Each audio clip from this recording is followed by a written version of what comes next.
Bakit ganito mukha ako ngayon? Pero good morning pa rin naman. Good morning sa inyo guys. Back to our video. Ito si Daddy Tutan na tapos ko lang magpatuka dito sa ating stock house na to. Na galing kay paring Daryl.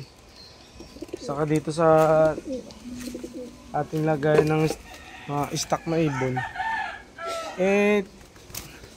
Bumungad naman sa akin ng ibon na bigay pa naman ni Boss Joseph Jimenez ng Tondo.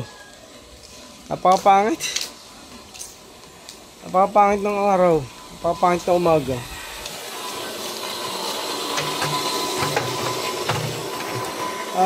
Boss Joseph Jimenez ng Pitong Gatang. Napakapangit na umaga. Ito yung bigay mo sa akin, oh. Yan, may tama ng bala. Ayan. Suspected ko, 22. Umuwi yung ibon mo na bigay mo sa akin. Ito, nakakalungkot lang. Kasi, nag-request pa naman ako sa iyo ng gagawin natin, ipapalipad mo sa akin. Nadali naman ng masamang tao. Wala yatang pang-ulam. Hindi na nangingi sa akin ng pambili ng chokes to go.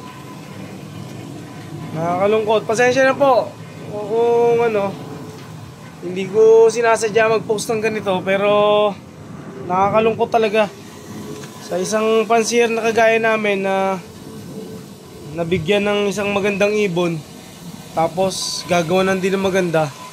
Hindi maganda talaga. Ito guys, nalungkot tuloy ang Mami Tutan. Sino kumuha niyan? May tama ng bala, oh. Joseph, sino kumuha niyan? Hindi ko alam. Ayan, oh. Hindi yan kagat ng aso, hindi yan kagat ng daga. Ano yan? Tama ng bala yan, 22 yan.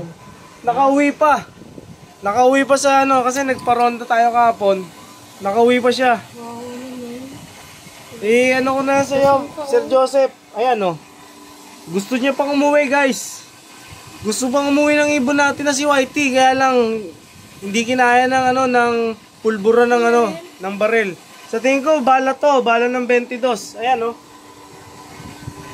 Maawa naman kayo, hindi ko kayo piniperwisyo. Wala kaming ginagawang anumang perwisyo dito sa ating pag-iibon. Bihira po ako magpaalpas. Bihira lang po. Ayan, nasama tuloy ng loob ni Mami Tutan. Kalapatids guys, pasensya na kayo sa damdamin na meron si Mami Tutan. At ako rin. Siyempre, nabigyan tayo ng magandang ibon ng taga Maynila na kaibigan natin. Both. Kaibigan din ni Boss Bunny Matro. Na nagawa niya pang umuwi guys. Kahit na may tama yung banda rito niya ng bala, kawawa naman.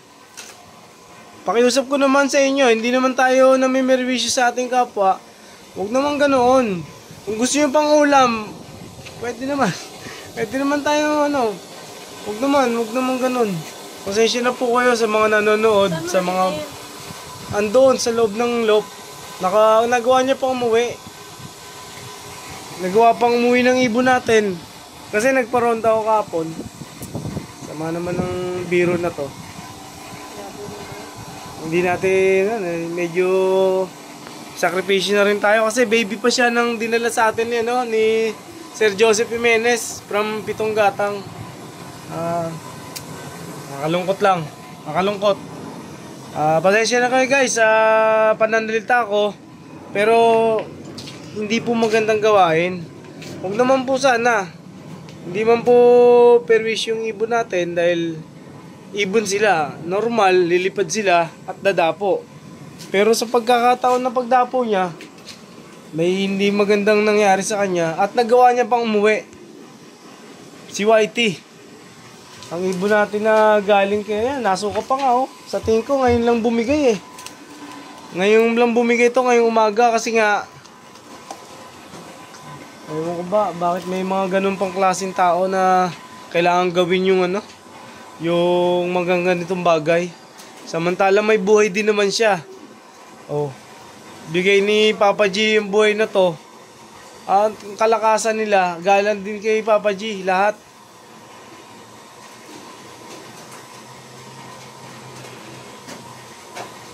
Parang ano yun kalimang utos huwag kang papatay. Pero hindi ako nagbibiro, huwag naman po sana, hindi magandang biro sa isang nangangarera na kagaya namin na nabigyan ng isang magandang linyada ng boat champion ng pamilya nito from kak sa hen, parehas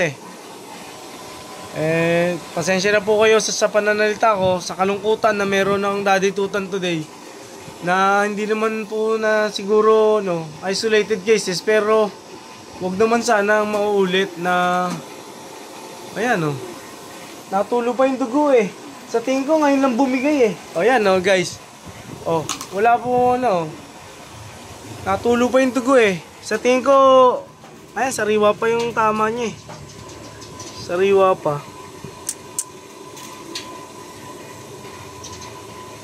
Ito hindi kinaya ng ibon natin na si Whitey. Tama Yan kitang kita Ayan guys kitang kita ang tama ng bala. Hindi to balatek guys. Ang balatek, makikita mo malaki tama. Sorry. Malaki ang magiging damage sa tiyan. Hindi biro yung pagsakripisyo natin sa patuka rito. Hindi biro ang oras na ginugugol natin sa kanila. Pero sana naman po maunawaan nyo ang isang taong nangangarap dahil libre lang yan. Hindi tayo ganoon sa ating kapwa. Huwag naman po sana.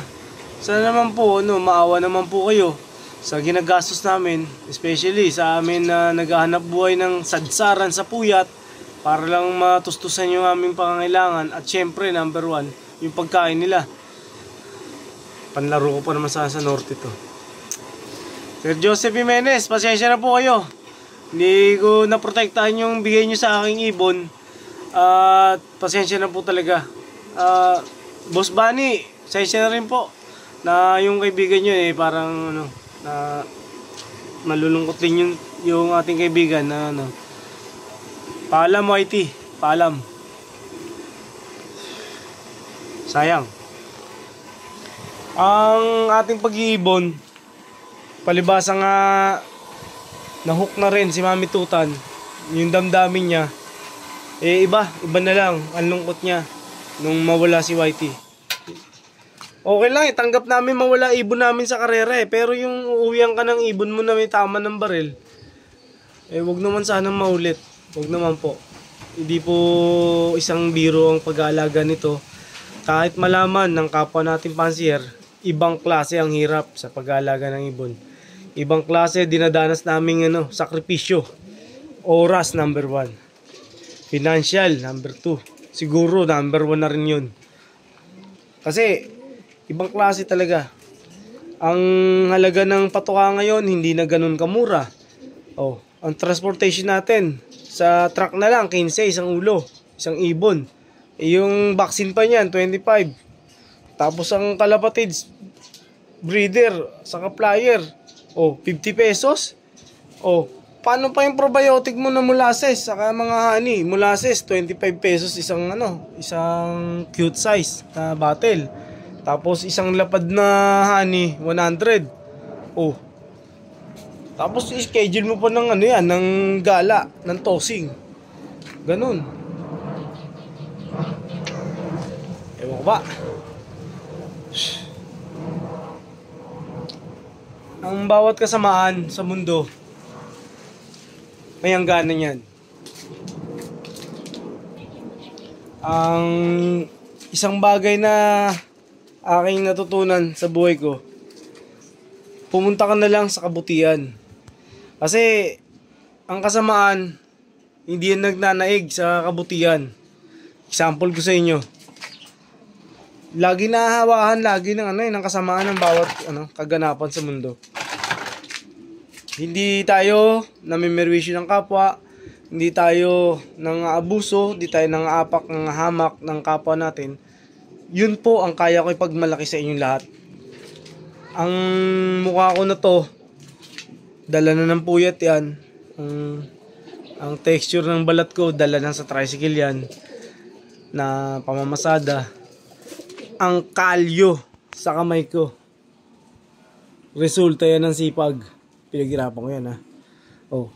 Sana naman po maunawaan ng mga tao dyan sa tabi-tabi na hindi biro ang sakripisyo ni Daddy Tutan, ni Mami Tutan bilang isang fancier na nangangarap na isang araw kami naman ang ituring na na kampyon.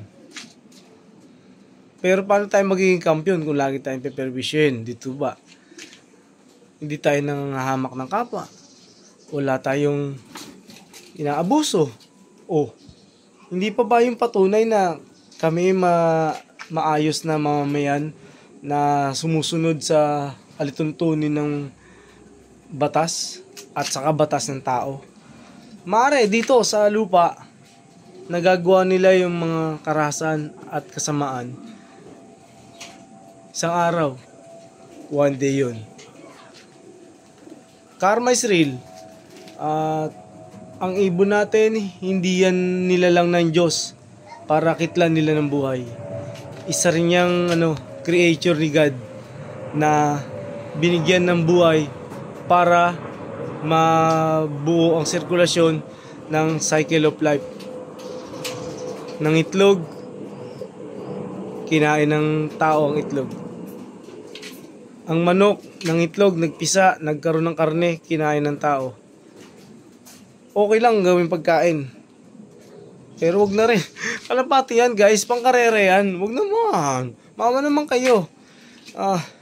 Hindi pa nare-resolusyonan ng ang ELC Anti-Lambat Campaign. Tapos ngayon may masuglit. Parang gaan ba na?